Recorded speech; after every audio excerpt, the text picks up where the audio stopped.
Hoje estou iniciando uma sequência de vídeos que eu vou explicar um pouco da diferença entre faringite, laringite, sinusite, otite, e vamos ter também uma sequência de vídeos de outras infecções respiratórias, como pneumonia, complicações intratorácicas, enfim, vai ser uma série de vídeos. E obviamente que eu vou começar anatomicamente falando, do que vem de cima para baixo, e nós vamos começar aí com as infecções das vias respiratórias altas. Existem as infecções das vias respiratórias baixas, como bronquite, como pneumonia, e agora eu vou comentar com vocês sobre as infecções respiratórias altas, que no caso, vou falar de faringite, laringite, sinusite, e hoje eu vou começar falando sobre a faringite. O que é a faringite? Faringite é a inflamação que acontece na região, como vocês podem ver aqui nessa imagem, onde compromete a parte da faringe, e obviamente que dentro da faringe existe uma estrutura aqui chamada de tonsila ou também amígdala, e é isso que dá o nome de amidalite. Então a faringite ela compromete a parte posterior aqui, quando a gente abre a boca e a gente vê aquela inflamação no fundo da garganta, como se diz, aquela área ali é compatível com a faringe, ao parte que a amígdala, que é essa estrutura aqui, depois vou mostrar uma figura para vocês entenderem melhor, é a amidalite. Então, muitas vezes a gente tem uma inflamação das duas estruturas, isso é chamado de faringoamidalite. E quando pega só a parte posterior, a gente chama de faringite. Às vezes compromete simultaneamente, então é uma faringoamidalite. Então essa é uma classificação aí bem anatômica. É importante lembrar que a faringite ela é causada 90%, 95% das vezes por vírus. Então quando a pessoa está com amidalite, faringite, ela fala, poxa, será que eu preciso tomar antibiótico? Na grande maioria das vezes não. Por quê? Porque a maioria é viral. E nós temos poucos medicamentos atualmente que têm ação contra vírus. Então, geralmente, essas infecções são autolimitadas, elas melhoram sozinhas, sem a necessidade de um tratamento específico, apenas medicamentos sintomáticos, mas raramente está indicado antibióticos. E na sequência eu já vou falar para vocês quando que nós damos antibióticos. E quais são os principais vírus que causam a faringite? De longe, o mais frequente é o rinovírus. Mas outros vírus também podem fazer, como os adenovírus, o vírus da gripe, que é o vírus da influenza, um parente próximo do vírus da gripe, que é o parainfluenza, os coronavírus podem fazer também faringoamidalite, assim como outros vírus menos frequentes, como o vírus sincicial respiratório, o metapneumovírus humano, E outros vírus que causam um quadro um pouco mais sistêmico, vamos dizer assim, onde o paciente tem linfonodos, os gânglios aqui aumentados, pode ter febre importante, pode ter alterações em outros órgãos, como hepatite, dor muscular importante. São outros vírus que podem causar o que a gente chama de síndrome monolike, ou até mesmo uma mononucleose. A gente vai ter um vídeo só sobre a mononucleose. Mas esses vírus que imitam a mononucleose, a gente chama de monolike. A mononucleose é a doença causada pelo Epstein-Barr vírus. Mas vírus como citomegalo, o protozoário chamado toxoplasma, que é o toxoplasma gondii, que causa toxoplasmose, também pode fazer um quadro de faringoamidalite. E o próprio vírus do HIV também pode fazer uma faringoamidalite. Então, o importante dessa mensagem é que os vírus são os principais causadores de faringoamidalite, a grande maioria causada pelo rinovírus. As bactérias têm um percentual aí pouco importante nessa infecção. Mas, obviamente, que a gente não poderia deixar de falar da principal bactéria que causa a faringoamidalite bacteriana, que é o Streptococcus. Então, o Streptococcus é um coco gram-positivo e ele é da espécie Piógenes. Então, o Streptococcus pyogenes é o principal causador da amidalite bacteriana, responsável por mais de 95% dos casos. E existe uma classificação desses Streptococcus pelo grupo da Lancfield, foi ela que desenvolveu essa classificação, né, e o Streptococcus pyogenes faz parte do grupo A de Lancefield, e ele é um Streptococcus que a gente chama beta-hemolítico. Por que ele é beta-hemolítico? Porque quando a gente faz a cultura em agar-sangue, né, ele causa uma hemólise completa. O que não acontece quando é um Streptococcus alfa-hemolítico ou um Streptococcus gama-hemolítico, onde não há hemólise, né, como você pode ver aqui nessa figura. Tá? Quando a gente vê uma imagem como essa, a gente olha, nossa, essa aqui é uma faringoamidalite viral. Por quê? Porque a gente não está vendo pus, né, não tem um inchaço importante da amígdala. Já, nesse outro lado aqui, nossa, com certeza isso é bacteriano, né? Uma amígdala bem inchada, como vocês podem ver, em relação à outra, né? Tem a presença aqui de pus, mas vejam que essas características, elas nem sempre estão presentes, tanto nas bacterianas quanto nas virais. Então, olhando assim, não é possível confirmar que uma infecção é viral ou que uma infecção ela é bacteriana. Para isso, nós precisamos de um exame para confirmar a presença da bactéria, do Streptococcus pyogenes, lá na faringe. Então a gente faz uma cultura, através de um suave, é coletada uma amostra ali daquela região, é mandado para o laboratório e ir crescendo o Streptococcus pyogenes, mas alguns dados clínicos que eu já vou comentar para vocês, a gente vai dizer, nossa, isso aqui, a probabilidade é bem alta de que seja bacteriana. Ué, mas se a cultura vem positiva, não quer dizer que é bacteriana? Não, porque muitas vezes você está com uma faringite viral e a bactéria está ali apenas colonizando a amígdala. Não quer dizer que seja infecção. Então, veja, apesar de vários critérios e mais a bactéria presente, já vou mostrar para vocês numa tabelinha que nem sempre isso significa certeza de que é bacteriana.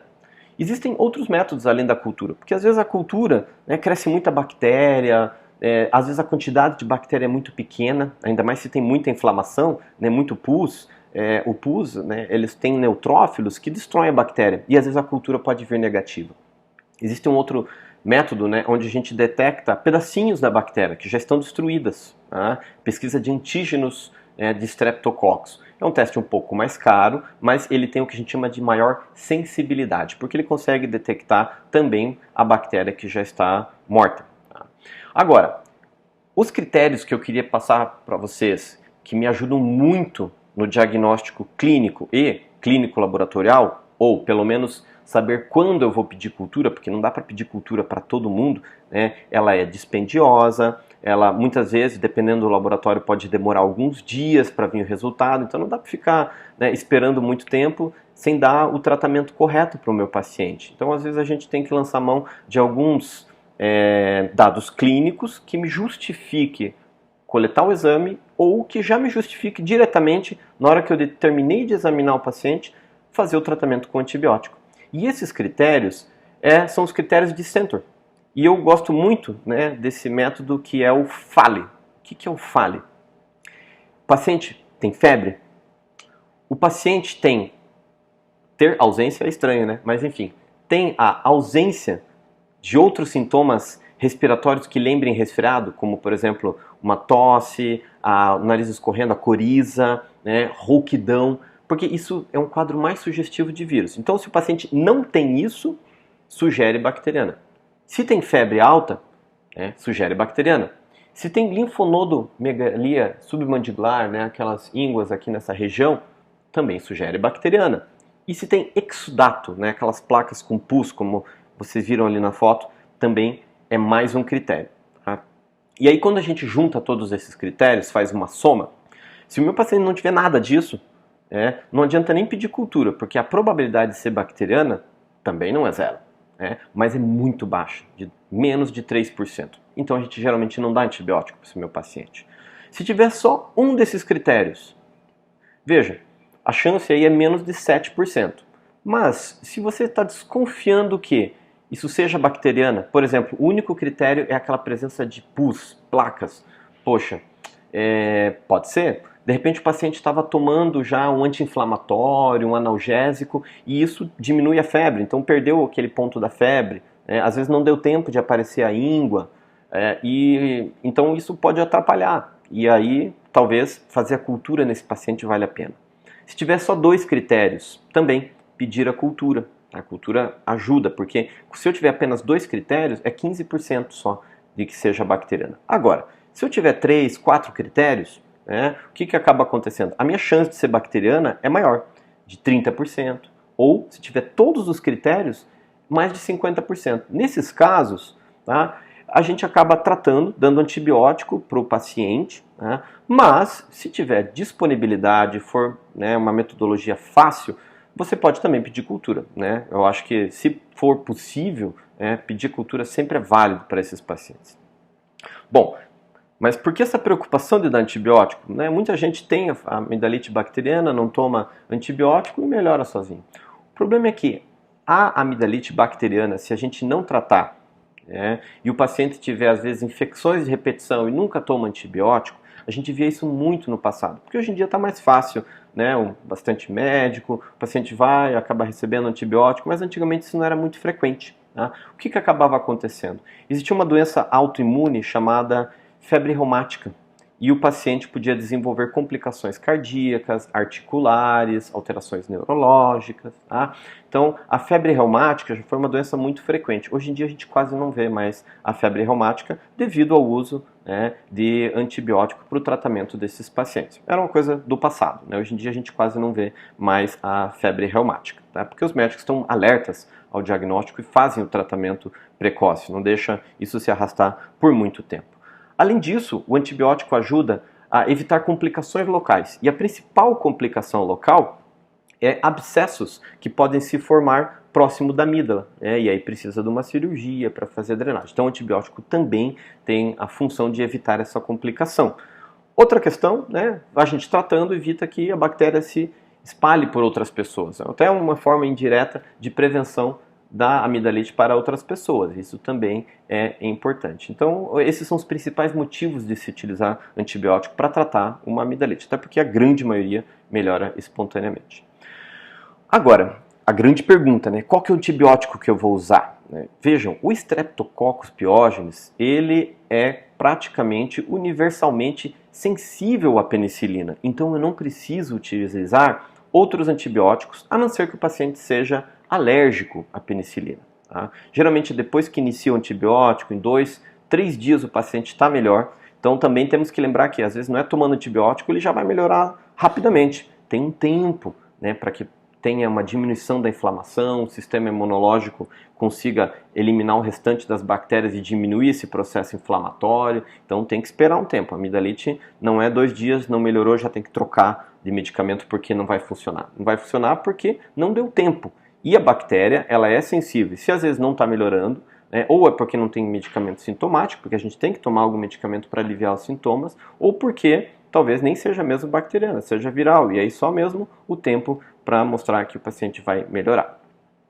E dos antibióticos, pensando em penicilinas, a melhor opção terapêutica é aquela penicilina G-benzatina, que é feita na apresentação intramuscular, que é uma injeção, dose única, é uma medicação que fica bastante tempo na corrente sanguínea, ela tem uma atividade ali por 2 a 3 semanas, e aí você não precisa ficar tomando antibiótico todos os dias. Porque se você for tratar uma faringite streptocócica, você vai ter que então utilizar uma penicilina oral, como por exemplo a amoxicilina, que é uma penicilina semissintética, ela faz parte do grupo da penicilina, mas é uma penicilina semissintética. Aqui está a dose, 500 mg, 3 vezes ao dia, e o tempo tem que ser de 10 dias. Porque se você não tratar por 10 dias, você tem uma chance menor de erradicar o Streptococcus pyogenes da faringe. E não erradicando, o que acaba acontecendo? O paciente pode ter novamente a amidalite. E aí não é infrequente o paciente se queixar, poxa, eu tenho várias vezes amidalite, porque ele toma 2, 3 dias de antibiótico e melhora, e ele não termina o tratamento proposto. Então essa aqui é uma das poucas infecções que a gente utiliza tanto tempo de antibiótico, mas o objetivo é exatamente erradicar para que não aconteça de novo a infecção. Então, é importante lembrar que se o paciente não melhora com antibiótico, temos que pensar que não é bacteriana, provavelmente é por um vírus, e aí os vários vírus que a gente já comentou no começo desse vídeo. Tá? Lembrar se tem que ser reavaliado o paciente, porque ele pode estar tendo uma complicação fazendo um abscesso, por exemplo, e aí tem que fazer uma cirurgia, então é importante a reavaliação médica no paciente que não melhora entre 48 para 72 horas. Né? E existem alguns conceitos, como por exemplo, se existem muitas outras bactérias presentes ali naquele pus, algumas dessas bactérias podem produzir uma enzima chamada beta-lactamase, e essa beta-lactamase destrói a penicilina. Então, esse é um conceito teórico que muitas vezes o paciente que não responde muito bem à penicilina é por causa dessas outras bactérias. Nesse caso, o que a gente pode fazer é fazer um tratamento com a penicilina mais um inibidor de beta-lactamase, como, por exemplo, amoxicilina com clavulanato. Então, o clavulanato é um inibidor de beta-lactamase. E aí, se realmente não resolver nem com isso, é porque, né, provavelmente não é bacteriano.